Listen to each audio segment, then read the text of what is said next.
Hey everyone, I'm Thomas, aka MrWartburg, and today is part 1 of the MrWartburg Show episode 16?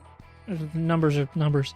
Anyway, today we're going to be talking about one of my favorite things in sports, and that would be March Madness. Now, anyone that knows me could tell you that I'm a huge college basketball fan.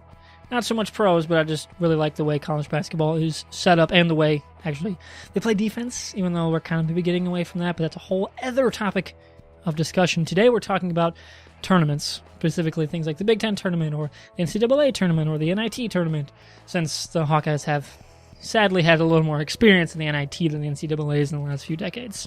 But the last 3 years they've gone to the NCAA tournament, and I don't doubt that we'll be making it a fourth appearance.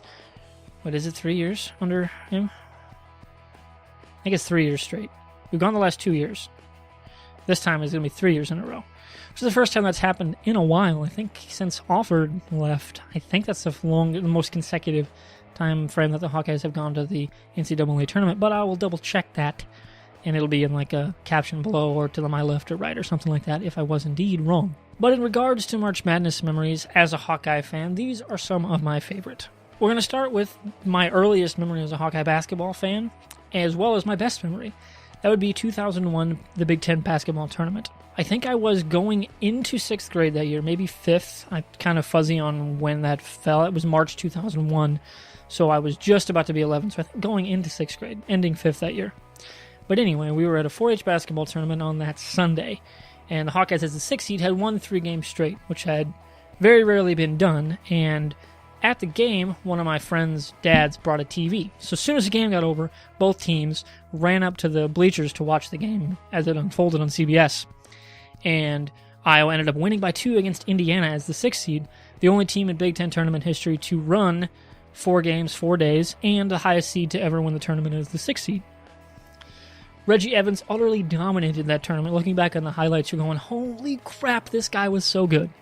And then they nearly did it again in 2002, getting to the championship game with Luke Recker with back-to-back game winners against Wisconsin and Indiana, which were 2 absolutely crazy sequences of events, and really kind of defined my love of the Hawkeyes. I'm like, oh man, this is awesome, this is exciting, even though they didn't really get very far in either of those years. But those are just some really, really fun memories for tournaments anyway, for the Iowa Hawkeyes for me. As far as the NCAA goes, there's not a lot of great stuff I can point to. Obviously, last year they had a blowout win in round 1 of the tournament and then got dominated by Gonzaga, which was just kind of a matchup problem for us with Aaron White, who was never like a guy who was going to take over the game, which we really sorely lacked. And of course, that 2006 Northwestern State matchup, which I just not even gonna go there. There's been a ton of good memories. The NIT, though, was a lot of fun. I was there the final game at Carver Hawkeye for Eric May's senior career. That was the last home game of the season before the NIT championship, which we lost. That was just a ton of fun to go to with my good friend Matt Wilson. And, well, we drove down there, saw the game. I think it was against Stanford, if memory serves. I'll have to double-check that again. But that was a lot of fun. So those are my favorite memories as a Hawkeye fan for tournaments for March Madness.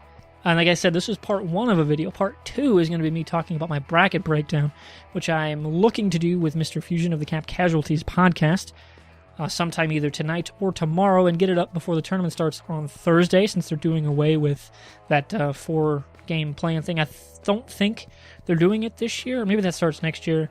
Again, not a ton of research on this one because I didn't plan on splitting it into 2 parts, but I'll see you guys next time for that video. Now, as far as tournament memories go, if you're a March Madness fan like myself, what are your favorite tournament memories, regardless of your team? Let me know in the comments below, and I'll see you for part 2.